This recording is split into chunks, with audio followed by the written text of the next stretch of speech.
is out of the reach of Nakia Chesterfield. Another turnover. That's turnover number 13 by the Thundering Herd.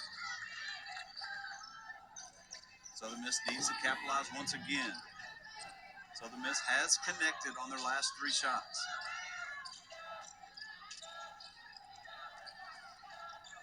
Keats. Nice floater by Carly Keats. Her first bucket of the night. Got to have some stops on the other end if you're Southern Miss. If you're Marshall, This one actually might be coming good. Good. So maybe not. If you get it, get the ball down inside. If you don't have the 3. Southern Miss is trying to trim away at this lead. Marshall led by as many as 26. Currently by 19. Lewis Utsi, as good as they come, gives it up. I believe a 3-second violation was called there. There was no foul, so I think it's a 3-second call. Nonetheless, it's a turnover by Marshall. Southern Miss going the other way. Now some backdoor pressure by the Thundering Herd. Keats gets it up to Gray. Gray across midcourt, finds JK. JK! 9 quick points for Jacayla Johnson. She's going to the line. An opportunity here for a 3-point play and to get into double figures. Southern Miss cutting into this lead 1 basket at a time. Well, we've seen Johnson do this before this year, Lee, when she's had a struggling first half, come alive in the second half. Question is it too little, too late? 17-point deficit with 1:36 to go. But we knew she wouldn't be shut out the entire night. J.K. Johnson showing why she is a Sun Belt Conference preseason player. Yeah, coming off a game with 14 points against Arkansas State. Ilderton, a little strong on the shot. Gray with a rebound. Tim spins. Somewhat of a hook shot, no good. Rebound by Blessing King. Missed opportunity there by Southern Miss. 17-point lead, 1:04 to play here in the third, as Lewis Utsi decides to slow things down just a bit.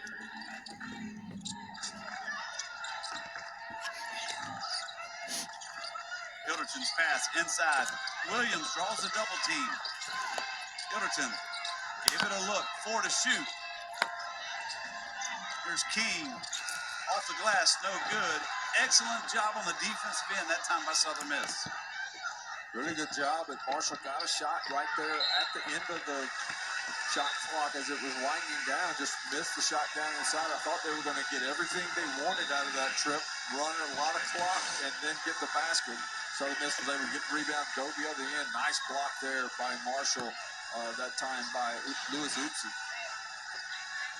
In the game, Marshall already 5 blocks. Southern Miss on a 7-0 run of the last 2 minutes and 14 seconds. Reeling back in for Southern Miss.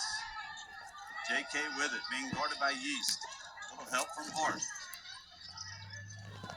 Reeling, the 3. Can't get it to fall.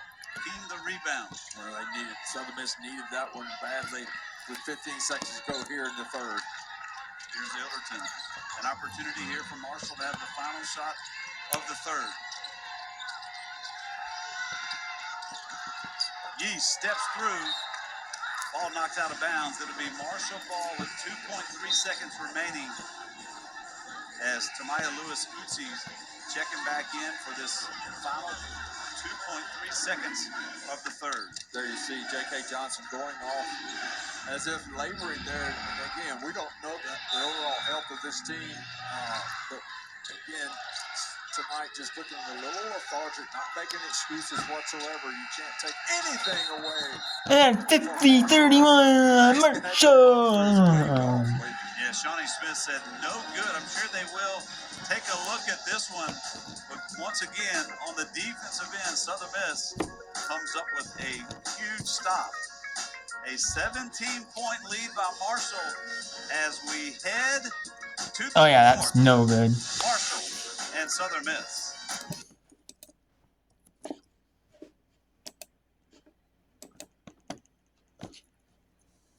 Let's go back to England.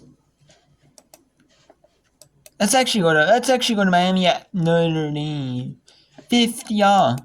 52-50 now, or 250-60. At 6'6", Notre Dame doesn't have anybody with that kind of body. 12 points, 8 boards. Sanchez. Back from Owens and WNNI. Touches iron. They will head the other way. It's been quite a career for Shea Kyle. Already with 1,000 points. Next bucket would get her to 1,500, and before the season's out, she'll also have 1,000 rebounds. It's going to be a reaching. Even when you ball fake at Hannah Hidalgo, she's so quick off her feet, she still can get a deflection.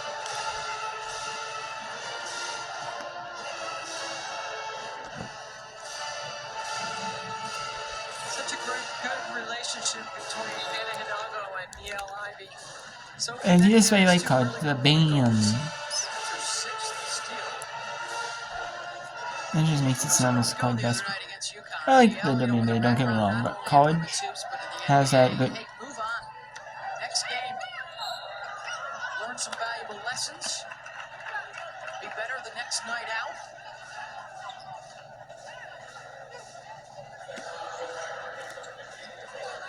She said they didn't handle the pressure very well, and they worked on it in practice. When I spoke to her the other night, she was all about reps in practice, pressure relievers, trying to do a better job, and obviously very complimentary about Coach Oriema's team and how good they were and how they exposed them. Notre Dame, of course, been so good since joining the league. First under Muffet McGraw and now under BL. 6 of 12 regular season championships. 7 of the 12 ACC tournament championships. Only one time have they been sub 500 in ACC play. Elbow got a hand on another one. Here's Gibson. Still does not have a basket in this second half.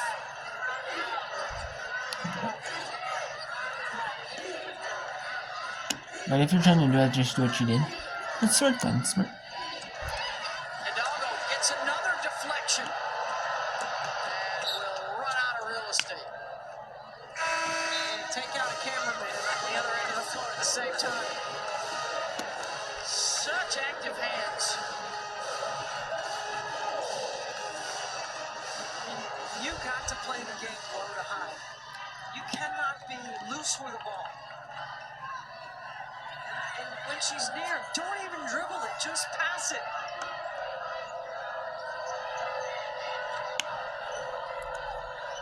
Kyle immediately double team, finds Gibson. Still empty for her in this third quarter.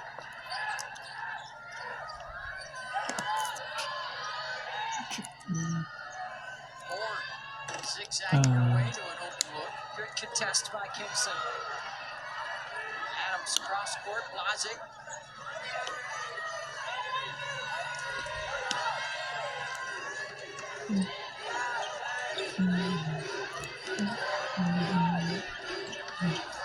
Kimpson off the bounce. Up and in.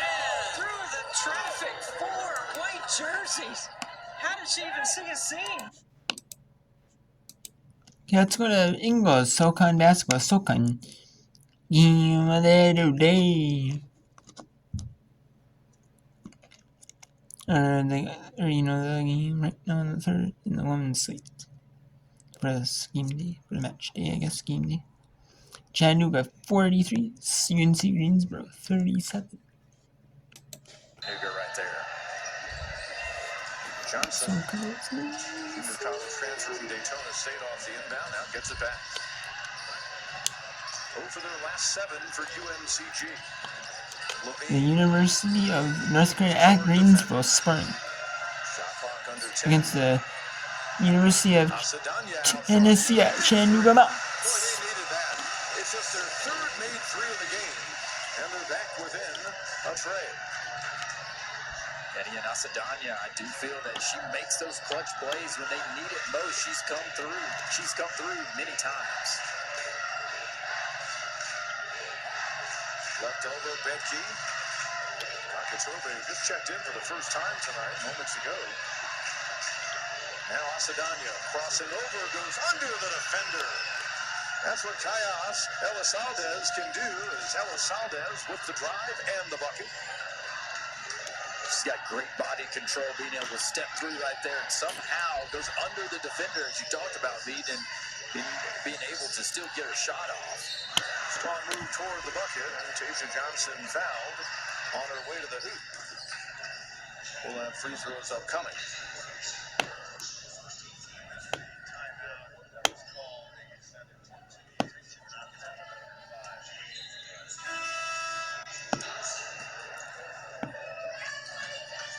Tasia Johnson out of Greenwood, Missouri. 14 points in their close loss over the weekend against Winthrop. Can't get it go down. 73% on the season from the line.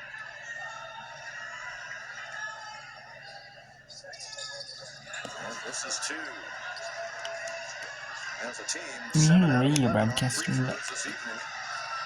For UNCG remains a 5-point game. we're on the square. Elizalde, now Corbett out high.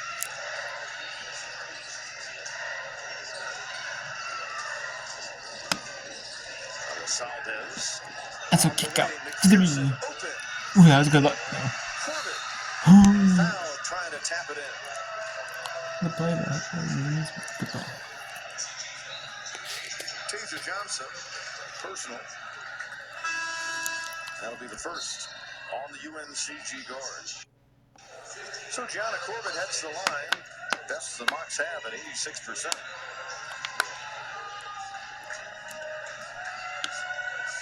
Her first trip tonight. And just the 5th free throw attempt upcoming in the game for the Chattanooga team. And the lead back out to 6. Yeah, as we can see right here, Corbett does a really good job of just crashing the glass right there. And we talked about it so many times. Rebounding ultimately comes down to effort. Yes, you have to understand the angles. You have to understand positioning. But at the end of the day, you have to be willing to do the dirty work. You have to be willing to go after it. And nice job by Corbett going after it. Corbett 7 points in the game. Seems like she's scored more. And just like that, after trailing by 2, the lead is 7 for Chattanooga. Not going to go for Asadanya on the drive. Here's Elizalde. Levine with 4 fouls, defending. Also back to defend was Lee. I don't believe they're going to count the basket. Let's go to Peacock now. In the Venmo Big 1G Revelry Series. Number 10 Iowa, number 15 Maryland, number 15 Maryland. As a perfect game, right? You know, this game was in Iowa. They wouldn't hit, and would probably want to be broadcast on Peak. Why? Because it's perfect. The Peacock won this one. You know why? Because of the Xfinity Center. They get stops. There's not really much room for error as the clock starts to wind down. And then out on the first. 6:50 to go. Where do you start to chip away? For Maryland, it starts on the defensive end. The defense is what fuels their offense. They haven't gotten a lot of clean, fast break looks, so they can continue that, just have that momentum swing. And that's one of those plays that you got to think about, because that foul is 4 on Alucia Kanawa. 3 Terp starters with 4 fouls. Yeah, to your point, you have to be smarter there. You can still play aggressive, but be smart. You see how tight it's being called.